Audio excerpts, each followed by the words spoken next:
Olá, tudo bem com vocês? Hoje eu vou falar de física e eu tava pensando, o que eu começo falando de física? Tem uma parte da física clássica, da mecânica clássica, que a gente usa para tudo, e é sempre bom rever isso, porque tanto na parte de cinemática quanto na parte de dinâmica, eu acabo precisando muitas vezes recorrer a isso. Então é um vídeo rapidinho para lembrar três leis de Newton. Então vamos lá.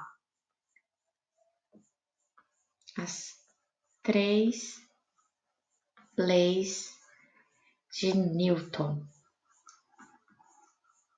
A primeira lei é a lei da inércia.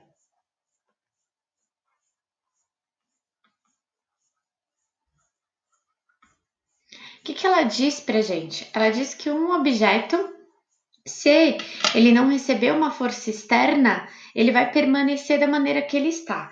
Ou ele vai permanecer em repouso, ou ele vai permanecer em movimento retilíneo uniforme. Então, às vezes a gente fala assim, a inércia é ficar parado. Não necessariamente. Eu posso ter inércia quando eu tenho algo se movendo em linha reta com velocidade constante. Por que isso?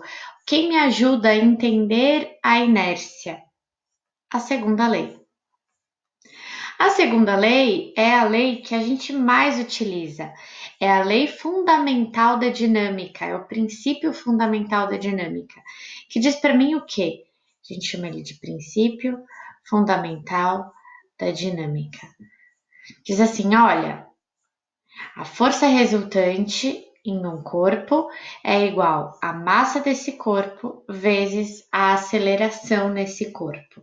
A força sempre é em Newton, homenagem a alguém. A massa sempre em quilograma e a aceleração em metros por segundo ao quadrado.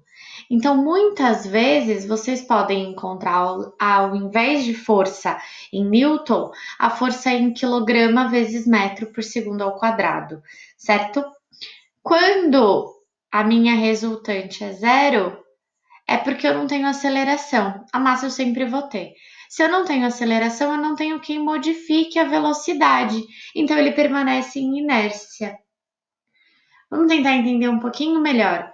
Se eu tiver uma força resultante, eu consigo acelerar o corpo. Acelerando o corpo, ou eu tiro ele do repouso, ou eu tiro ele do movimento retilíneo uniforme. Então, aqui eu vou colocar como observaçãozinha para gente que ou é repouso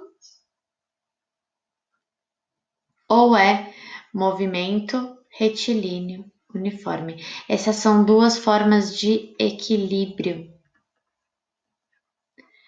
Quando eu falo em equilíbrio, eu estou falando de força resultante igual a zero, tá certo? E aí, por último, e não menos importante, a terceira lei. A terceira lei é a lei da ação e reação. A gente fala tanto isso, né? Ação e reação. O que a lei da ação e reação diz pra gente? Diz assim: se eu aplicar uma força em um corpo, ele responde para mim com a mesma intensidade, mesma direção e sentido contrário. Então, é aquele famoso exercício dos bloquinhos, né? Vou colocar aqui A, aqui B. Eu vou explicar isso daqui rapidinho e no próximo vídeo eu já explico para vocês mais detalhado isso daqui. O que acontece? A empurra B e B devolve empurrando A de volta. Então eu tenho uma força de A em B que é igual à força que B aplica em A, só que com sentido contrário, certo? Então é isso. São essas as três leis de Newton e eu agradeço por vocês terem participado da aula.